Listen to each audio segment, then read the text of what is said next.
What is up, everybody? This is Recap Rewind. I'm JLAG and I'm here with N-Bea. And this episode is reviewing and recapping Riverdale Chapter 25, and it's titled The Wicked and the Divine. Yes. Don't forget, guys, stick around for the end because we're going to go through our favorite moments of the episode, like our best moments, our MVPs, our LVPs. So make sure you stick around for that. And as always, don't forget to like, comment, and subscribe, and enjoy the podcast, guys. Yeah. What'd you think, girl? What'd you think? So What'd just you like quickly, think? like, what did you think of the whole episode? Okay, first and foremost, I didn't realize that they were going to go full mobster gangster movie. Yeah. And I was living for it. It was so good. I thought that they did a really good job with it. What did you think? I'm looking at N-Bea and she's like, So complete opposite. Okay, the last 10 minutes of the episode were the best, right? And they needed it because if they didn't have that, I would have hated everything about this episode. You weren't feeling it at all, eh? Shoot. It was the first time, and I love this show. I love the writers, and I love everything about the show. They've done such an amazing job. Yeah. To this point. You're like, up until this episode. It was the most cheesiest episode I have ever watched. Damn. And I was sitting there and I was like, everything feels so cheesy. Yeah. Like, I don't know if it was the editing, like the pacing of the shots almost. Like, it almost felt like a student film at some point. Okay, here's my defense to it. I really feel like they pushed the style of that world for this episode alone. If they end up doing this whole, like, Don Corleone like situation one more time. Don't even compare, okay? Like, don't even compare. But what I'm trying to say is, like, there's a style and there's a look to those classic films that we know, The Godfather, Goodfellas, and B's like gonna yak. She can't deal with it. No, I'm okay. Like, but you know what I'm trying to defend the whole like artistic and vision I of it. honestly was really trying to pull from every single moment to be like, oh my god, it just wasn't like. I found myself bored. I don't know what it was. Like, I love Veronica. I love her character. Almost like this overpowering focus on her, like, what confirmation. was it? Her confirmation was like too much in a way almost. Like, I felt like it like really like took over. But I mean, it was the vehicle. Moments, like, it was the vehicle for like basically everything else that happens in the episode, right? So I just found myself bored. Okay. And I've never found myself bored watching a Riverdale episode. So like, I don't know. I mean, there's a lot of lead up to those last major moments that happen, right? I mean, people die at the very end. So, I mean, it does kind of I'm telling add you, up the to ending something. was like a whole different show. I was like, oh my God, okay, this is what I've been waiting for. Like, it was so good. Yeah. And I'm like, I can't wait for next week now. But like, it was just like leading up to that. You felt like the lead up like, wasn't enough. It wasn't worth it. Okay, fair enough. And I'm sorry, guys, if I hate on like the scenes of this episode, but like bear with me, just listen to what I have to say. Smile through it, N-Bea. We'll be okay. I still had a good time, okay? And I'm still having a good time doing this podcast right now. All right. Okay, so let's start off right off the top. It's Archie, and he's running errands now for Hiram. Yeah, like super quick time. Like super quick time, little montage, and it's very. I'm not gonna compare because like N-Bea's just gonna hate on me for the entire episode. No, he's like his errand boy. Cool. Yeah, it's like very good fellas. Yeah. Like, here, I'm gonna do all these small things. This is how I like glow up, like Ray Liotta style. Yeah. Anyway, whatever. And I wrote down, I'm in love with this opening sequence. You weren't feeling it. Not that I didn't not like it. I just was like okay, cool. You're working for him. But that's what I'm saying. Like, it felt did not very, feel like a Goodfellas to me. I'm going to say that right now. It did not feel like, I know what you're trying to say and I know like the similarities, but to me, it didn't feel like that. Okay. I'm sorry. Like you're so against it. Yeah. All right, fine. So then we realize that this episode is going to be focusing on Veronica's confirmation. Yeah. She is wearing her like cute little dress and like Archie sees her in between errands. So cute. And that was such a cute And he's like, so what do you got to do? Like, do you have to like practice things or whatever? And she's like, all I got to do is renounce Satan. Yeah. And I'm like, religion was like lit this episode. I was like, oh God. I like did my confirmation. I don't remember renouncing Satan like out to the public in the world. Like, it was just like, I'm going to get some like, you're like, yo, I'm good now. I'm good. That's it. Anyway, I don't know what's going on. So, and then Hiram sees her and he was like, what a vision. Look at her. She's beautiful. She's gorgeous. She looks like a Linda Evangelista. And I love, honestly, Hiram's moment in that scene. I was like, he made me almost cry. he got it's teary-eyed when he like spoke about it. I was like, holy, he just got so real. It's a real father moment, I really liked right? it. Yeah. And he like really played it through. The way he played it was like perfect. Yeah, he's like, I'm the proudest father alive. I was like, that's so cute. Yeah. That's really adorable. And then it cuts to Jughead and FP, and they're at the trailer, and Daddy Keller's like, he comes through, and he's like, where's the head at though? And so he's basically been harassing them, and FP and Jughead are kind of defending, saying like, yo, you're basically like focusing on us and like what had happened, and they're saying like it wasn't us. Like, he's like, it wasn't us, but like Keller has good points. He's like, you had that whole protest and all this stuff happen, and then obviously the head goes missing. Like obviously it could be one of you guys. So the serpents act like they like they're fully innocent. Yeah, they're always like, why would you think it was like, us? How but, dare like, you guys think are it like was literally us? a gang. Yeah, like you guys are a legit probably Southside did do gang. That. Like so it's like not don't feel no ways if someone's gonna like Yeah. come for you. So anyway, that kind of ends, and Jughead's just pissed. Like he's oh god, don't yeah, even. okay, let's move on. Don't even. And then we cut to the Cooper residence, and we Yeah. get a close-up slow motion shot of our one and only This was so Betty weird. Betty gone Doc Betty comes through. Betty with a black wig. So what did you think of this whole sequence? Because Oh we god, overhear it gave me the creepies. like, so it's her on her laptop, and we overhear her being like, hey, how's it going? And like some guys talking to her being like, can we meet sometime? And she's like, I don't think so. And like, it's just weird. It creeped me out, like AF, like just a period too statement. much. Like it was really much. weird. And it was like right because before, I just didn't like, understand. Yeah, like what? she was trying to get it in before. Like I don't understand what she. And the whole It's like in the thing, of, like morning? I don't get what she's trying to do. Like, is she trying to make money from this venture, or like she's trying to express her dark side? I think that's what it is. I think that's what she was seeking out with Chick, showing her this is. Showing that dark side that she's obviously like intrigued like, girl, by. wait till like midnight. Like, what are you doing? I up know like it's 9 like a.m. literally like in the middle of the day. So that being said, Alice comes and knocks on her door, and she was like, I don't like locked doors. What's going on here? And she's like, Mom, and she comes in with like a robe or whatever, and then she's like, I'm going to school. I'm getting ready. I'm like, oh my god, it's the morning. I totally realized that it was the morning. They're like, she's going to school. I'm like, she's going to go to school after she was Dark Betty for like 20 minutes in the morning. I don't understand what that scene was about. It was weird, yeah. Because, I guess they had to put it in, though. But after watching the entire sequence, there's nothing to it after. Yeah. Until the very end. And Yeah. even that was like, okay, like, are they even connected? So anyway. No. So there's that scene really quickly. It was really random. I thought that we were going to see a lot more Dark Betty, basically based on the trailer that we saw. So I just kind of was like, okay. They're giving you like a peek, and then like. And that was it. That was it. Then we cut to the lounge, and Veronica's inviting everybody to her confirmation, and Kevin's like, what? It's like the attire, and she's like, Catholic chic. I'm like, what is Catholic But what chic? is Catholic chic? She's like, girls wear dresses, veils are optional. I'm like, when do you wear a veil to church? Yeah. Anyway, like super uber like Orthodox. I have no idea. Like we wear veils to church. Oh, do you? Yeah. All right, I'm gonna rewind. And then Jughead and Betty, at that moment, they get called to the office, to Principal Weatherby's office, and then they get to the office. He's like, cheese at He's them. pissed. He's pissed. But here's the thing that I kind of got confused by.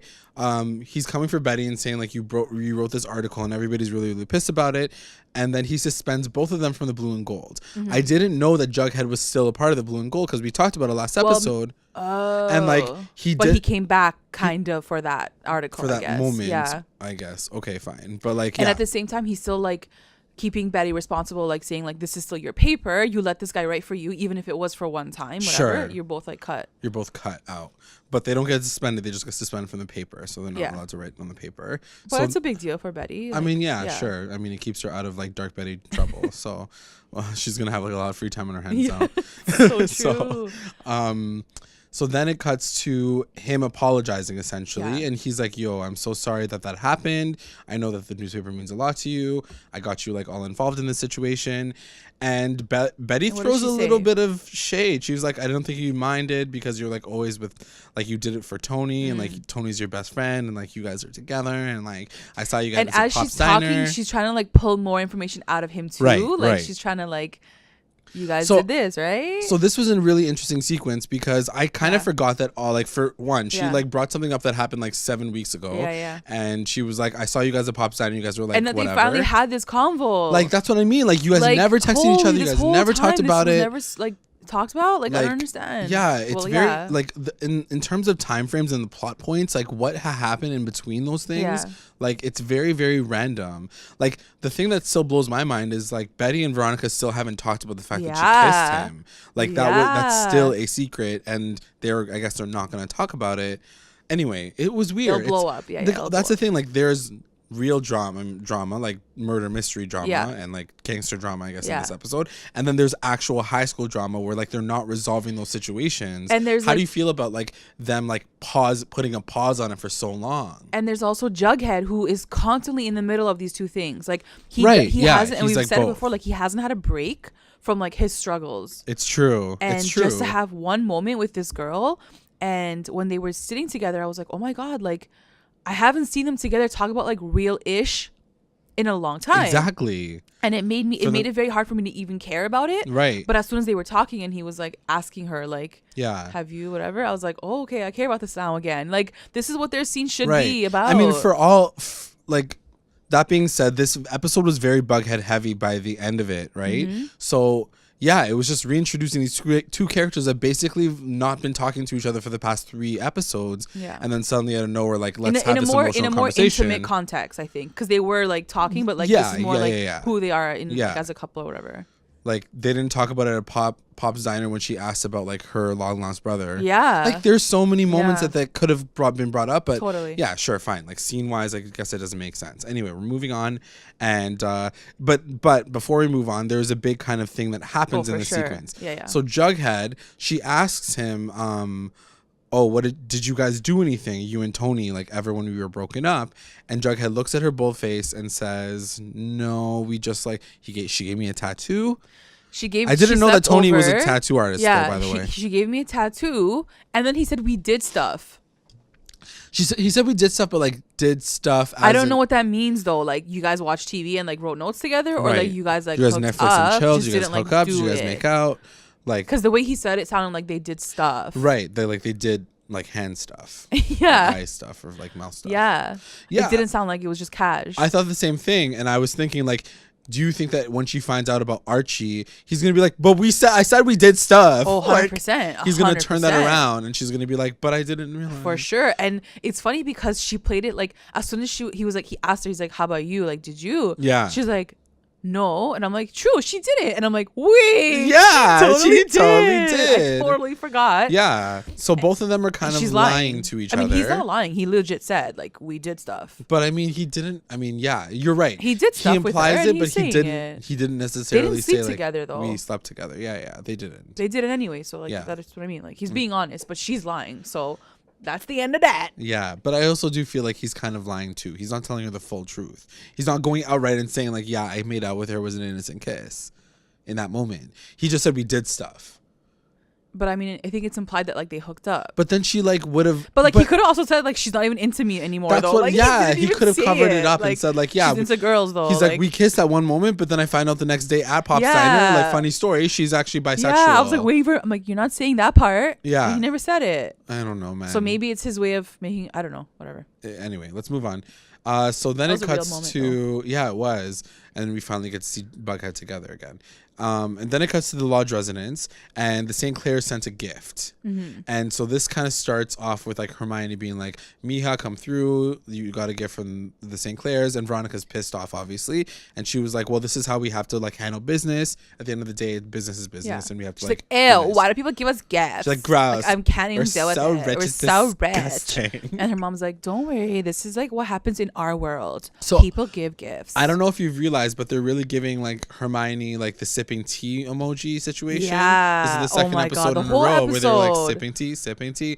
So I wasn't like, her eyes are just so expressive. She's like saying everything in her eyes right now. So essentially she says, she asks Veronica, I heard that Archie paid a visit to Nick St. Clair. And then Veronica's like, oh, true. Oh, that happened. And so then I guess that means that like it'll leak to Hiram at some point. which it does. Yeah. But why is that a bad thing? I mean, like, why does Hermione even care at that point? It's not a bad thing. She tried to kill them.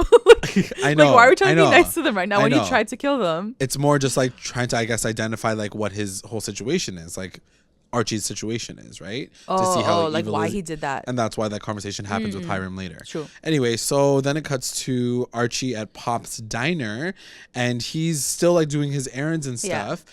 And he actually overhears Pop saying something like, oh, that's what the boss wants. That's what the boss wants. And then he's like, huh?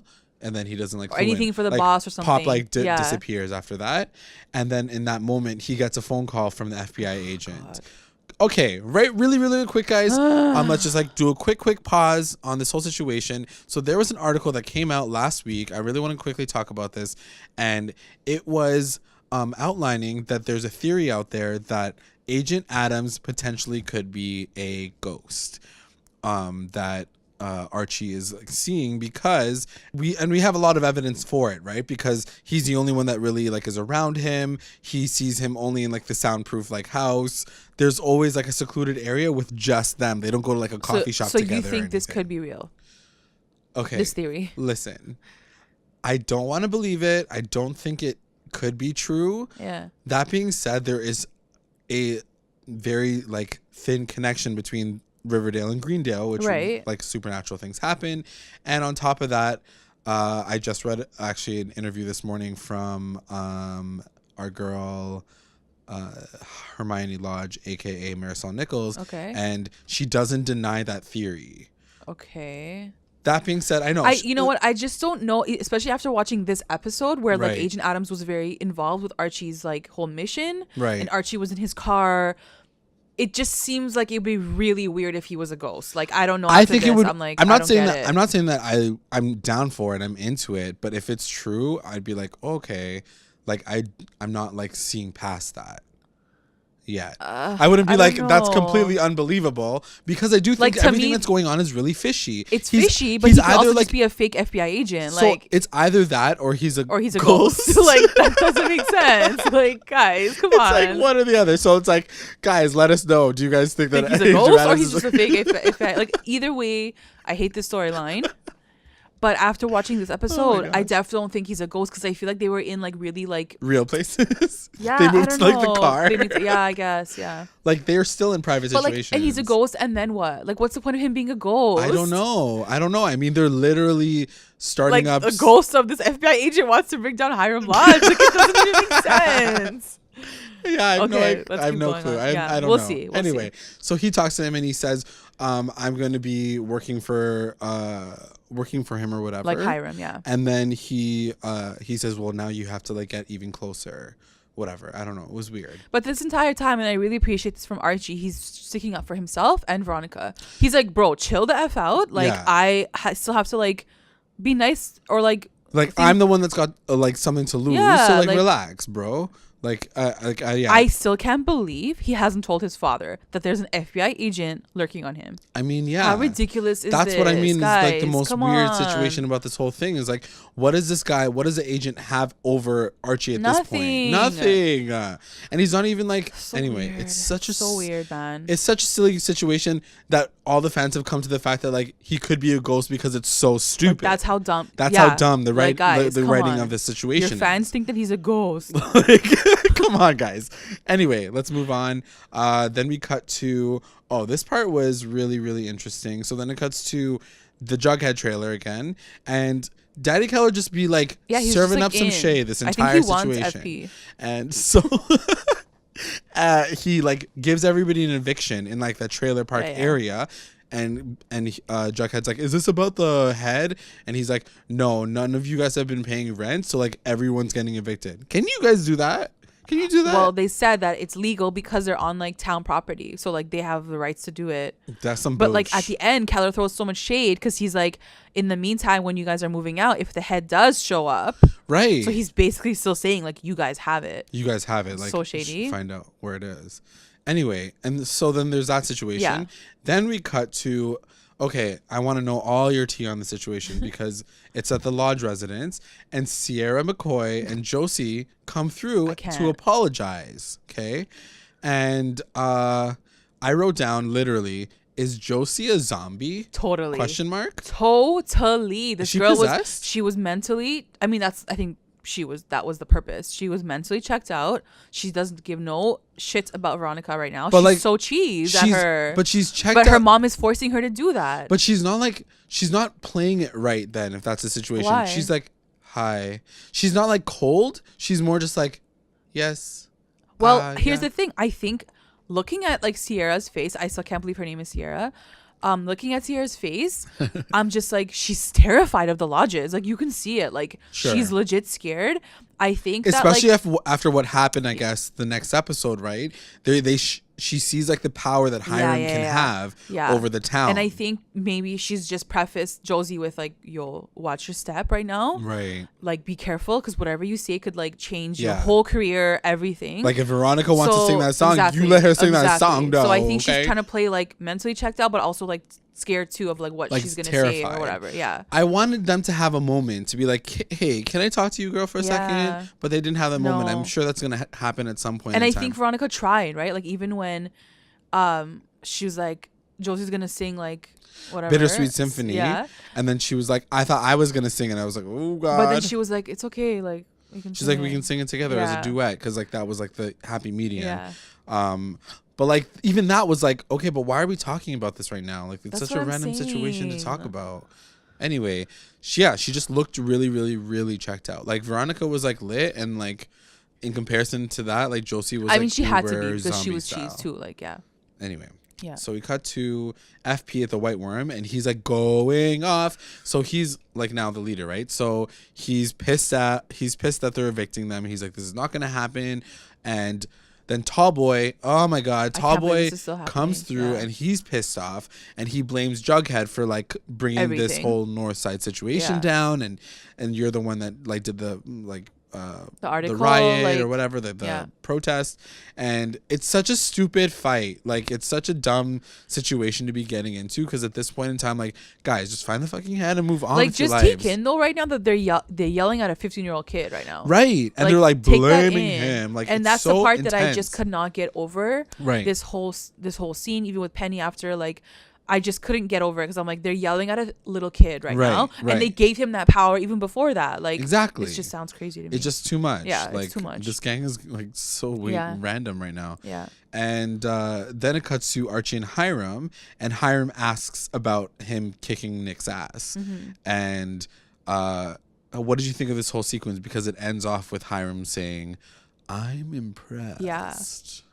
And so I don't know. It was good. Did you like the fact? Do you feel like now, like, Archie is starting to go a little dark? I think he might go. Yeah, I think he might. And like the catalyst would be Veronica, especially like what we see at the end, where he's like literally proclaiming like, "I'll do anything for you. Like, I'm here. Whatever. I got you." Like, it's gonna be interesting to see him go to that side. Right.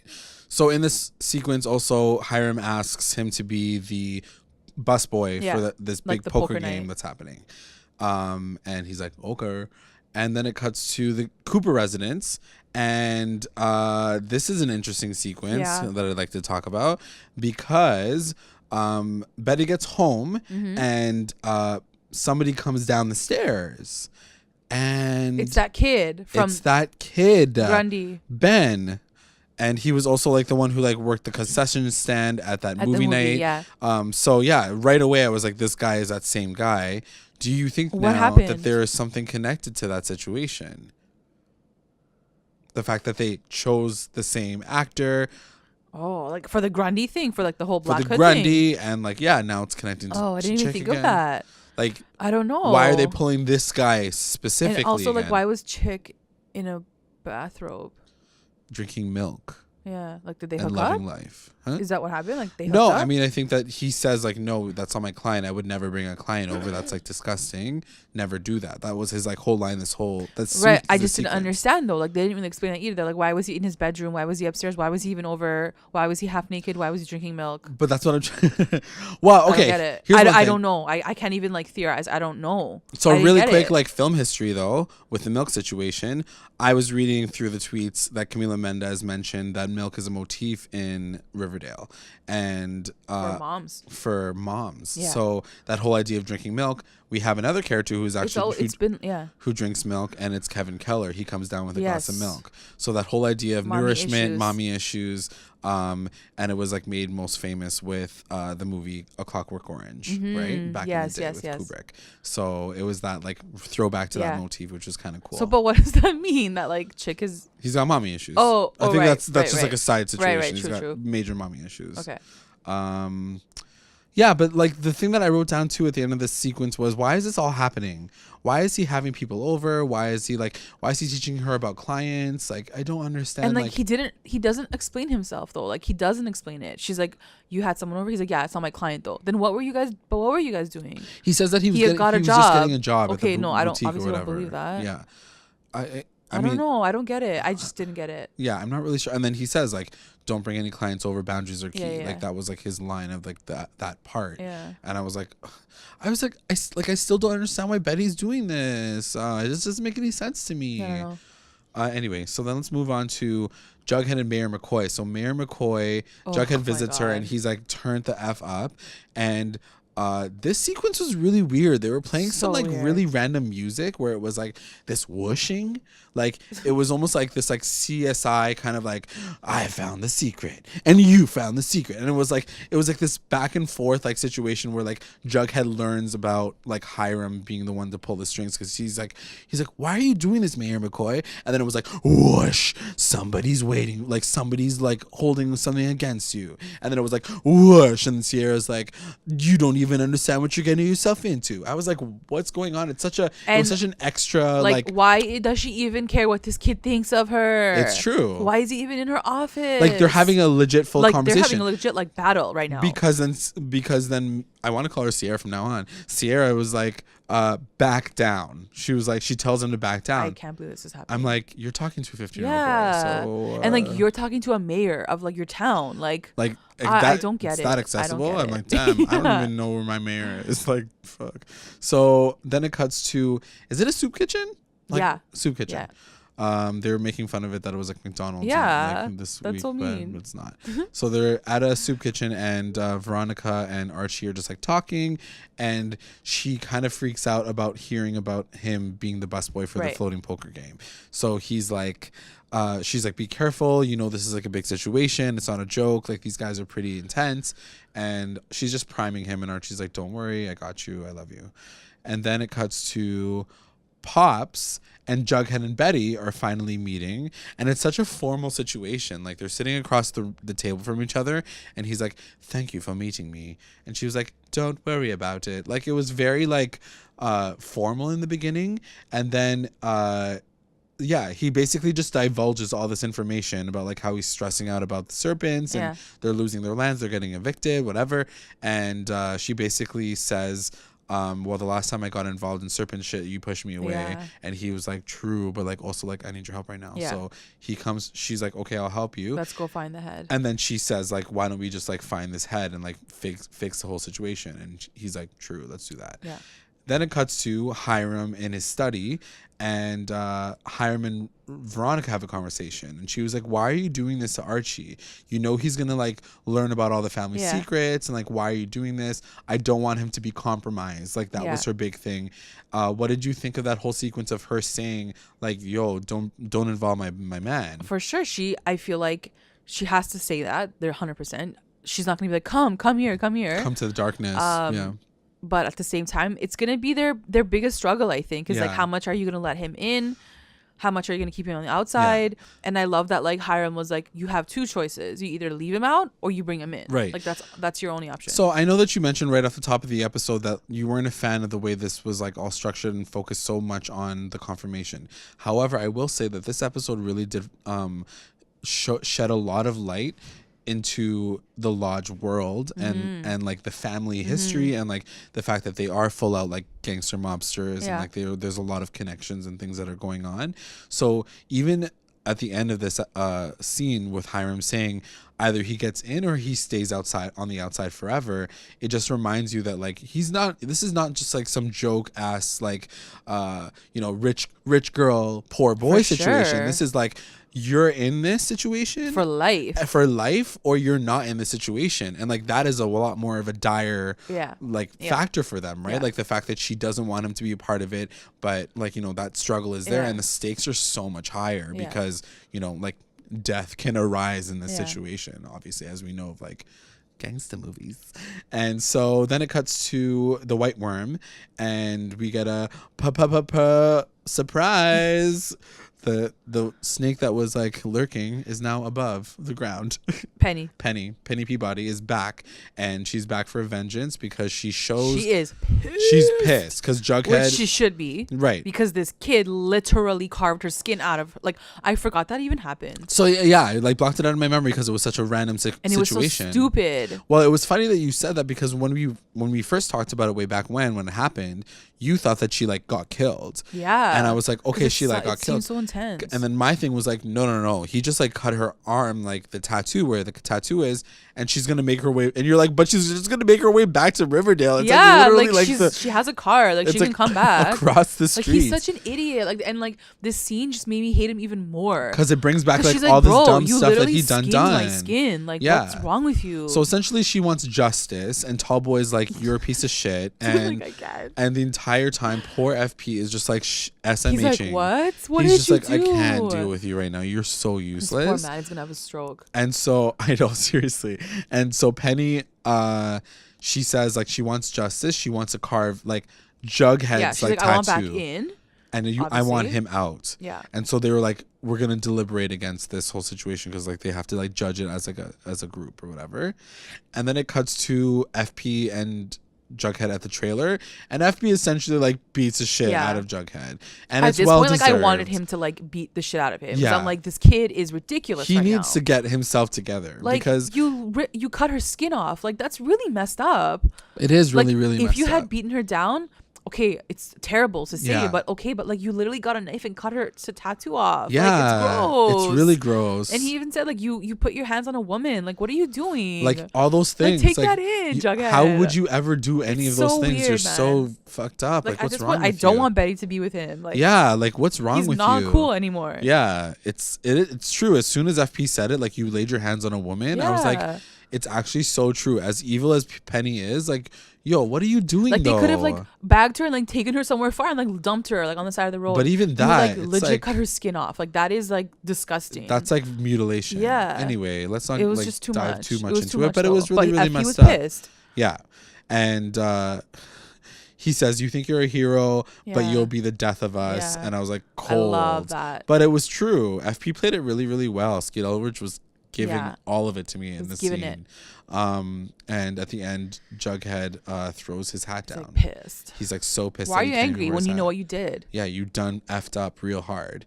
Then it cuts to Archie and our ghost agent Adams, and they're in the car, and he basically tells him about this floating poker game that's happening. And he's like, wear a wire. He's like, wear a wire. We need you to wear a wire. And basically, Archie's like, no. I've seen every single gangster film in the history of time. I'm not wearing a wire. I'm not going to do that. So he doesn't. And he's like, I'm going to do this on my own terms. And then that seems also, I'm sure they have more technology now. Like you could probably have like a spy cam or some shit in there. That's what I'm trying to say. You're not going to be wearing a 1980s wire strapped to your chest. Like, you think chill. the FBI agent can't just be like, okay, clip this to your phone, cell phone, like we're good to exactly. go. Like, give me a break. Who is this guy? He must be a ghost. So then it cuts to, oh, this is a great scene. The Cooper residence. Yeah. And Hal is like, bye. He's like, I'm so angry. Like, why is Chick still here? He's like, until this guy leaves my house, I'm leaving, and I'm gonna go screw Penelope. And then, no, he doesn't say that. He doesn't say that last part, but like, it's likely happening. And he's like, it's either Chick goes or I go. And he's like, call me when he's back, when he's gone. And Alice is like, whatever, bye. She's like, bye, Hal. Yeah, she does not give She literally like she rolls her eyes, and she's like, peace. I want to make like a whole sequence of all the moments where like Alice just throws full out shade to him, because like this was another moment. Yeah. And like Betty just left there like, my parents are fucked up, but like like he's so waste. Just go. And what we were saying last week about how Hal isn't Chick's dad, like right there you see everything. Yeah. Like he did not once say like, this kid is my son. Nothing. There's nothing that Hal is like connecting himself to being the father of this guy. So no way. So now we're in our third episode with Chick being introduced. Do you think that they've been waiting too long to really address all that? I think a little bit, like, especially with this episode.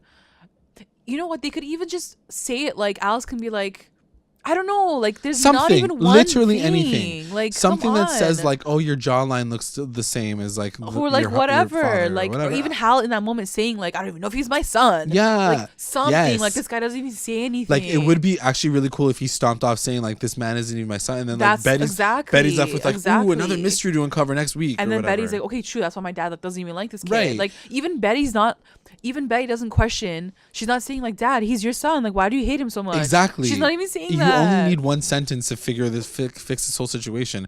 They're purposefully not doing it. So weird. I don't know why they're like waiting so long though. That's the thing. Like, you need to like address just like drop one line in there and like that's it. Exactly. We can get to it next week. It's not a big deal. But like, just talk about it. Like, you're a family. You're cutting to the family. Yeah. Anyway, so then it cuts to Veronica at church, and she it was like the most intense confessional of all time. Oh yeah. It was very like, for father, like, it was very like cinematic and very like extra. And she basically goes to like the priest, and she's like, I'm afraid that I'm leading someone that I love like down a righteous path. And she's like, what should I do? And he's like, 10 Hail Marys. Which is like so typical of like that. It's like, and then just shuts the door. Yeah, she's like, well, thank you. It's funny because I think this scene is honestly a really beautiful scene. I don't know if it's gonna like get what it deserves, because I feel like the concept of this moment, they've shown it in so many other shows where like these down and out characters go to these booths. Right. They confess their souls to these priests. Yeah. They say they need something. They're like, what do I need to do to like do, like whatever, and they're dismissive. And they get like, just say like 2 Hail Marys and like, you're good, bye. Yeah. And you're like, what? Like, that's it? That's all you that's get. That's what you're gonna give me right now? Yeah. Exactly. It's a big like it's a big thing. It's a big question. Like and her face too in that moment was like, yo, the hell? Like, that's it? I'm turning to you right now. Yeah, it's true. It's a big moment for them to show. You know, like, it's a good point. That you're questioning your faith, and you know, you're questioning like what I need to do with my life, and like there's no guidance. And this guy's not giving me any answers. Exactly. And they were talking about him so much. They were like, Monsignor's gonna like come through. Monsignor this. This guy doesn't even say anything. I mean, you always question it like with like all these Italian mobster movies, right? Like, there's always this religious like side to it, and like you're like, they're murdering people, and all the while they're still doing all these like religious things. So it's like such a contrast. So to hear like just do 10 Hail Marys, I was like, they don't get any advice from the freaking church, obviously. So then it cuts to the lodge residence, and it's all like the women of the family, and they're having like a conversation. What do you think about this whole? I like this scene. It was cute. I have to say one thing. I felt like the acting was really bad. Yeah, I was like, did you guys just pull like your sisters? The side people. I felt like their acting was not on point. And her grandma was so cute. I was so excited for her, but she felt so cold beside her. Like, I wasn't like feeling that like warmth, like that I'm like your granny. Like I'm your grandma. Know what I mean? Yeah, it's so true. She was playing it almost too cold. Yeah, I agree. And so I guess what we're supposed to pull from this situation is all the wives, they're all praying for their family, like their man, because they're always in danger, right? Because like they're all gangsters, right? So then Veronica has this moment where she like looks at her mom, and she was like, well, what the hell am I gonna do? Like, Archie's my man, like I obviously don't want him to get killed all the time, so like, and they even asked her like, is he like one of us? Like, is he on the inside? And her mind is like, no. He's local, he's inocente. He's a local boy. Inocente, which is I guess innocent in Spanish, and then they all start speaking Spanish, which is random. But finally we get some subtitles. This is the first time ever that they actually put that down. So thanks for that. Anyway, that's the end of that sequence. And then it cuts to the poker game. And you meet all like the gangster boys, the gangster boogies, and it's being held at Pop's Diner. And there's a guy named, the main one that you have to know about is like Papa Poutine. Yeah. And he works Papa Pop. He's from Montreal. Because he's from Montreal. And also like he's the one who kind of like gets pissed at Hiram at some point in time. And he's just the more aggressive. He's the most aggressive one. And he so Pops makes a poutine and he makes it wrong. He's like, where's the cheese curds? Like, he was pissed. He was coming for him so hard. Like, but don't be serving a Montrealer poutine. Like, that's effed up. You can't do that. Like, don't even try. Just give him a burger and be done with it. Bad idea. So then he gets pissed at Pops and he was like, what is this garbage ass place anyway?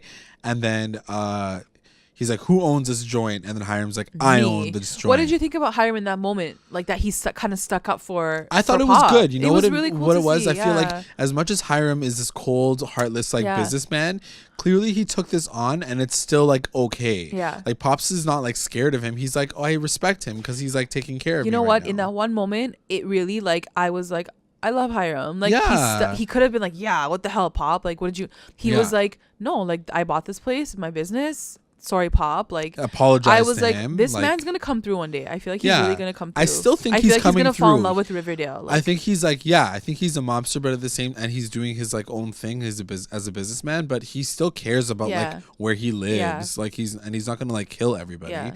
But he does do some crazy shit. Anyway, so. Archie finds out at that moment. He's like, yo, he owns Pop's Diner, like, because he didn't really realize until just then. And then he's like, while somebody's like, yo, the bathroom's dirty. Yeah, so then he like is cleaning the toilet. So And then he overhears Papa Poutine like talking to the other guy, being like, the lodge guy is weak and we should remove him. Let's do it right after the daughter's confirmation. And so when I say that this all sounded so cheesy and was cheesy, this moment was obviously like at the top of my list. Like, right. Him overhearing this through a window in the bathroom at Pops. But that's what I'm trying to say. And in the back of Pops. I really feel like those sense. moments were like, I was not like, I didn't mind them so much because I felt like they were really pushing that style. And I was like, okay, so like cheesy. Obviously in those moments when he's like, I'm going to go out for a smoke, I was waiting for them to cut to that moment. Yeah. Like it was very predictable, but it's not like I was like, oh my God, they're going to kill him. Like it wasn't a shock to me. Yeah. But like they were moving the story along. They're making this like super gangster, super like, this is what's going to happen. This is what we want to do in this episode specifically with the confirmation. So then speaking of, let's talk about the confirmation. What do you think of this opening sequence with Bittersweet Symphony coming down? I love this song, guys. This is like honestly one of my favorite songs. And when she first said it in the beginning, I burst out laughing because the way she said it was like, it's from the Cruel Intentions. Yeah, she doesn't even like know it from anything else. I died. I hated the scene. No, I hated everything about the scene. N-Bea. It was so freaking cheesy. Why are they singing in this church? Why is there like, they're obviously like, it's not even live singing. It's like a tape that I'm listening to right now. At one point in time, you hear like Josie's voice get modulated. I'm like, guys, why didn't you guys keep it real? That's what I mean. I wish they just sang the song with like the acoustics of like the church, and that would have been beautiful. It just sounded like a CD was played and like they were singing over it, and she's walking down the aisle like doing singing karaoke. Bittersweet Symphony. Like, what's going on right now? No, it's just I didn't feel it at all. Oh, that's too bad. I like the song. I mean, dude, I love the song. It's like my favorite song. I know, but singing it in that context and like it was so fake. Like it didn't feel right. And then Veronica just like swoops in and starts singing too. I'm like, oh God. She's like, like, oh God, this is like a performance right now. Yeah, okay, it's like a full out performance. But those are the moments that we've already had those moments in Archie before and in Riverdale before. So I just saying like in a church, like it just didn't make sense. Yeah. Like I'm telling you, if they were singing like from like their raw like voices, acoustic like sounding, right? Cool. Yeah. It just sounded fake. Like it sounded like a post-produced like scene. Like I don't know. Just was not feeling it. So then it gets even cheesier. If you hated that part, then you definitely hated this part. So she's getting basically like, she's having her full out confirmation and the guy's like, oh, are you gonna like walk in the valley of death or whatever, like with the devil? Right. And she has to renounce it. And then she looks and we can't even do that. She like visioned it. She envisioned it. Oh God. So she looks into the crowd and she's having her doubts and everything goes dark. And I'm imagining it too now. It sounds crazy. I'm seeing it what now. are they doing right now? Like as I'm imagining what happened to you? So like, like Hiram's face is getting dark. It's like Hiram and Hermione sitting beside each other, like yeah, and then all you see is this like red fucking head in the background, and he's like, It's like, you got it, girl. And then slowly like the spotlight comes, like slowly. It's like, and then he's like, yeah. And then she's like, okay, yes. Like she finally says yes. God, I can't. It was such an extra situation. But at the same time, it was one of my favorite moments because I felt like she literally sees the light in him. True. You're right. I mean? You're right. I thought that it was a really great Varchi moment to see, like, you know, she really is in this struggle. They made it very obvious that there's this contrast of the darkness. I already knew that she saw like that light in him. Like it was literally in front of me. I saw that. Yeah, so like she's seeing light on him. Like, right. Yeah. But what I'm trying to say is like they're trying to like push that symbolism. Like he is that light, that person that really brings her back to like reality. Like this is what she's doing this for. And I thought that was a really sweet moment. Cute. Yeah, it was. The idea of it is very cute. Yeah, like the message behind it is super cute. Like, execution? Awful. No. Yeah, execution was terrible. All right. Yeah, it was really bad. So then it cuts to the reception and they're turning up like some Dua Lipa and like Sierra rolls up to Hermione and Hiram and she's like, "You got the keys to Southside High she's now." She's like scared. And then she ran away. Yeah, like, basically you don't see her you, for the rest like of the episode. She's like really, really terrified. And then it cuts to Archie and she meets Veronica's grandma because like Betty has a quick conversation with Archie, but like they don't really talk. And then she was like, "Can I steal him for a minute? My boyfriend." She was like, "Can I have my boyfriend back?" And then God, she, how many you don't even know. Like, wait, she does she know. knows. Oh damn! I feel like when she said it was almost like low key shade, but like she was right. also like wink, like you're right. I'm still gonna play like the cute Veronica version. Oh, she's not gonna turn up on her like, confirmation. She's like, "I'll talk to you later." Yeah. So then she meets the grandma, and then it cuts to Jughead and Betty like sees him. He's like lurking and like she's like, "Why aren't you eating all the burgers? Like, aren't you eating?" And he's like, he's mopey. No, I'm pissed. He's like really, really mopey. As he always is. He's like, I done effed everything up since we broke up. Like everything seems to have gone wrong since like we broke up. And she was like, yeah, it's the truth. And then she gets a phone call and it's for like, I guess the ad that went out for the severed head. So she's like, okay, BRB. She's like, oh, that's cool. And then it cuts to Archie and Veronica dancing. And he keeps like, it cuts to him like seeing all these like mobsters in the background and he's like starting to glitch out. He's like, oh, it's gonna happen soon. And then Hiram and Veronica, he's like, can I cut in? Yeah. And then they start dancing. Cute. And she says to Veronica, like, I've made my decision. I don't want Archie to be a part of this. Like he's too important to me or whatever. And then Hiram actually says like, okay, fine. Yeah. Like he'll stay there. Yeah. That's okay. So it was really sweet. Like, no, it was super cute. Yeah. Then it cuts to Jughead and Betty at this dump yard or whatever, and we find out where the head is. He has the head, this guy, found the head. and then you find out that Tallboy was there at some point in time, and Jughead is like pissed off. Was this a surprise to you at all? A little bit. Yeah. I didn't think it was gonna be him. You didn't think it was gonna be Tallboy? I feel like he's been a nuisance since the beginning, so I'm glad they're getting rid of his character. Yeah. So then it cuts to Archie talking to Hiram real quick, and he's like, "Yo, you need to know what's going on right now. Let's talk in your study." Yeah. So then they like, why did he wait that long to tell him? So then he like leaves. They go into the study, and then he says like, "Yo, these guys are gonna try to kill you. Yeah. You need to like come with me or whatever, or like we need to figure this out." Yeah. And Hiram like gets really pissed. He just became like blackness every day. Blackness like, every he day. just became black. He's like, "Thank you, Archie. You can now go back to the You can party. now leave." I am okay." I'm Yeah. like, "Oh my god, he's gonna He's kill gonna turn everyone." up. And I wrote down, so vengeful, so hot. Something's wrong with me. I was like, why am I feeling so turned on right now? Because I was like, this is a sexy situation. I just thought he was like really, really cute in this moment. I'm like, not okay. cute, like very just dark and Like, sexy. Dark and sexy, Yeah. exactly. Like he's turning up and he's like this Evil. powerful man now. Like he's like, I'm gonna take care of my business because like someone's coming for me. Yeah, I mean, like he has no choice. I was like, ooh, yes. And then it cuts to the White Worm, and then he's like, stop the vote. Like it's FP and Betty and Jughead. They come through and they like kick the door down. They're like, stop the vote, and they come in with like the head. And Tallboy confesses, and he's like, He's such an idiot. so then he basically Honestly, I says like can't. Hiram came to him and he said he like complained and then he was like, I can cause some shit. Why don't you like cut this head off and then we can like cause a ruckus and then that can like dethrone like your guys' situation, which was like, I didn't understand that either. such I was a like, dumb like reach. Like how is that gonna help you guys out? Can you at the guys end do of the something day? with your lives? Like what is going on? Like just go to work, do something for the environment. Well, really, like, it's all Tallboy in this situation. Like he does some dumbass shit, and it was really, really funny because Jughead at the very end, he's like, "You're a Judas." And you're an idiot because it's true. Like you're stupid. Like you couldn't even like follow through with your actual plan. Like he's stupid too. So he's like want to talk, but at the same time, like in this moment, like he couldn't even like do that right. Tallboy's dumb. So anyway, they get rid of him. Effie's like, we're gonna go for a long drive, and I was like, ooh, sure, he's gonna get. Talk about the daddies like turning up right now. I know. I was like, they're like getting all evil and sexy and murderous, living for it. And then it cuts to Veronica and Archie, and then she pulls him aside, and she was like, "What were you guys talking about?" And she was like, "He's like, nothing, just like schoolwork or whatever, like the business internship."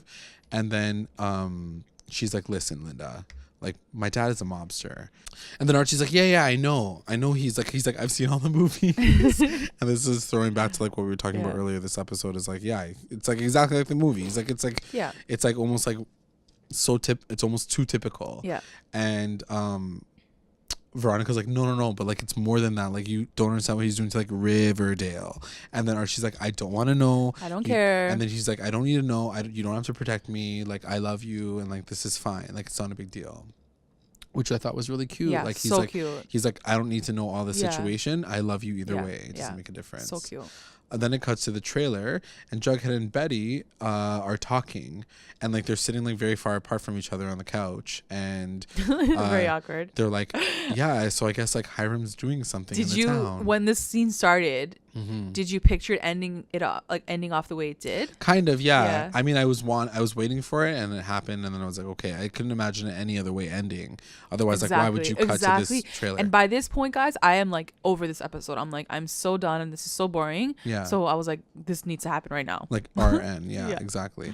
So that's what happened. So essentially, he apologizes to Betty again, says, I'm sorry for shielding you from the darkness. And she's like, I have a darkness in me, so I'm she's okay. She's like, don't worry, I can handle it. I'm like, yeah, because you're freaking like Dark Betty now, and like you're doing like webcam and sex. Like, I know you can. I know. And then he says, she's like, okay, I guess I better go. And then he's like, why don't you stay? And then he was like, stay. And then cue like the romantic, sexy music, and then she like straddles him, and then it's like on her. Yeah, she like straddled him. And then he like quick. takes off her dress, and then she was like, "Wait, 1 second, I need to tell you something." And then it's like, why would you ever tell him in that moment? He's like, what? And then she was like, nothing. So obviously, she's like, I just want you. I want all of you, your entire penis.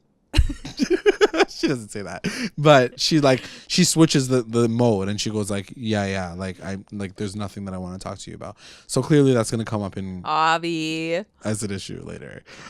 They're really building it up building for up sure. real hard. Yeah. Okay, powering through it, guys. The next part is with Chick and Alice, and it's a very quick moment.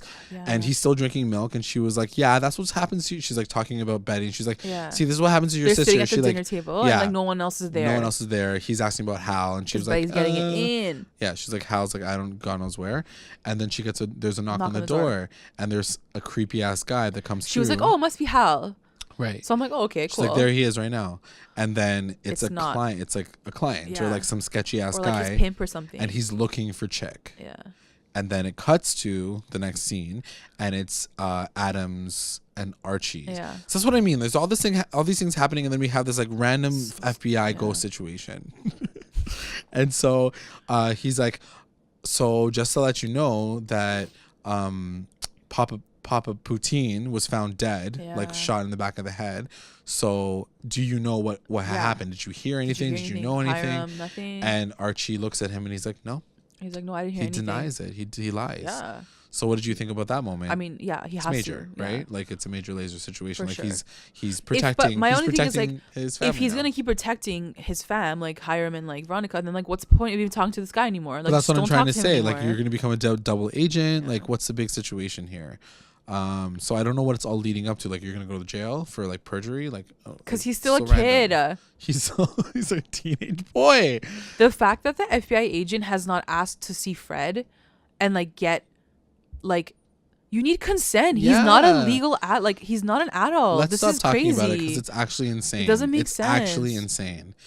Okay, so then it cuts to the lodge residence, and Veronica's like, "Ooh, I got another present," and then she opens it up, and she's like, "I think this is for you guys," and it's the head, because like the serpents returned it back to them. So that's the drama there, and then we have the final moment, which God, like gagged me for life. Betty comes home and she's so happy that she just boned her man, and they're back together. Her face, and she's like, she's feeling herself, and then she's like, "Hey, mom," because she hears like grunting. She hears like, and I'm like, "Oh my God, what's happening up in here?" Is she dead? Is mommy dead? No, I was like, "Oh, is there like sex happening in who? the living room?" I don't know. Chick at home. I don't know. So So then you hear like grunting, and then she like turns the corner, and there's Alice on the floor, bloody, and the freaking guy That is pimp dead guy, on the floor. And then she was like, I can't believe, oh my God. And then she was like, did you lock the door, Betty? Yeah. I was like, oh.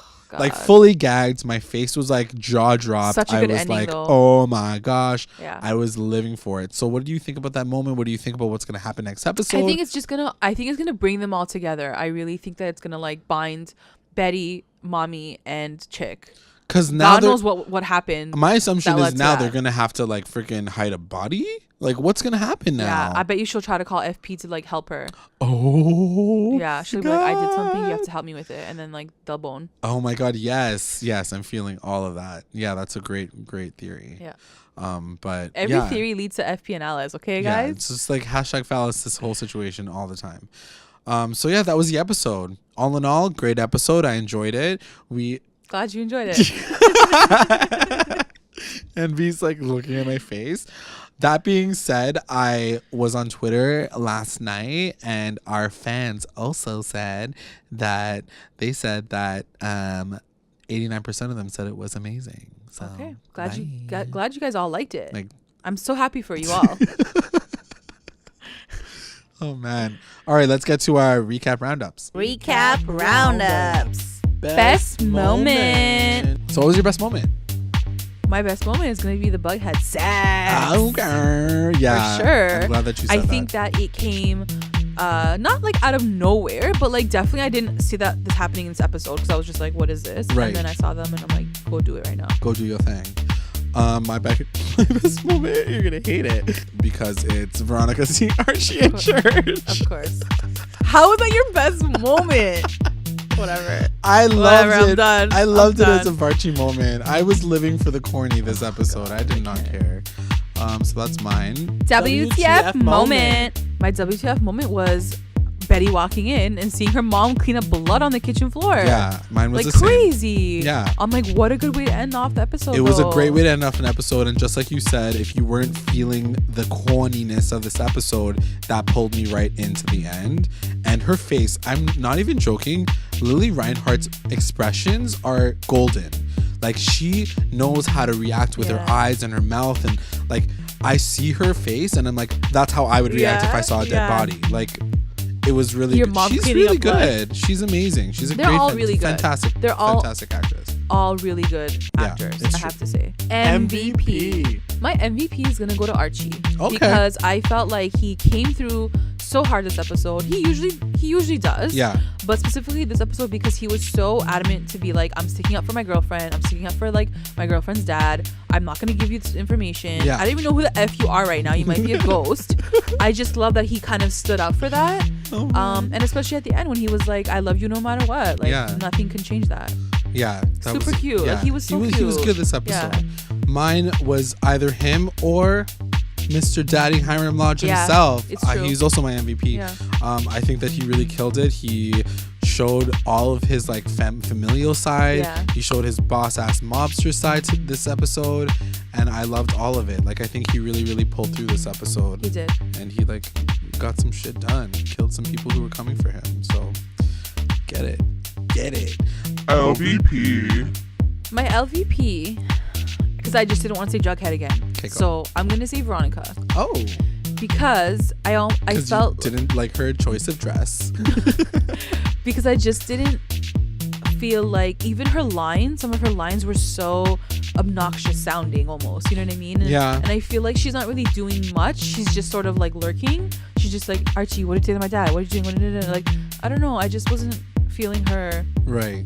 And maybe because it was all of her this episode, it annoyed me even more. Yeah, you're like, go away. Stop singing. Like, already? Yeah. Like N-Bea just wasn't feeling her in this episode. Yeah. My LVP has to go to Chick. Because I feel like he's bringing a situation after only 3 episodes of us knowing him. He's bringing drama, and not just regular drama, guys, like murder drama to the Cooper residence. And like, they don't need to deal with that right now. Sure. They just need to deal with Alice and FP getting together. So I'm really frustrated with it. And I'm like, what are you good for? Absolutely nothing. The best line. So my best line goes to Veronica. And she's like, do you know Bittersweet Symphony? It's from the Cruel Intentions soundtrack. I died, guys. Like, I burst out laughing when she said that. That's jokes. Yeah, Cruel it's Intentions so soundtrack. True. That's like where you know it from. It killed me because like I feel like that's how I would probably describe it. No, I feel like we knew it before that. No, but I remember watching. But I know who it is. Like it was the so verb epic. And, like yeah, exactly. Yeah. It's so true. I died. It was great. Mine was when Archie tells Veronica, I don't need to know. You don't have to protect me. I love you and I'm with you. I was like, it's such a strong moment for them as like a couple, and I feel like it shows that he would literally do anything. Like if we were ever doubtful of his loyalty and his love for Veronica, like it shows in that moment.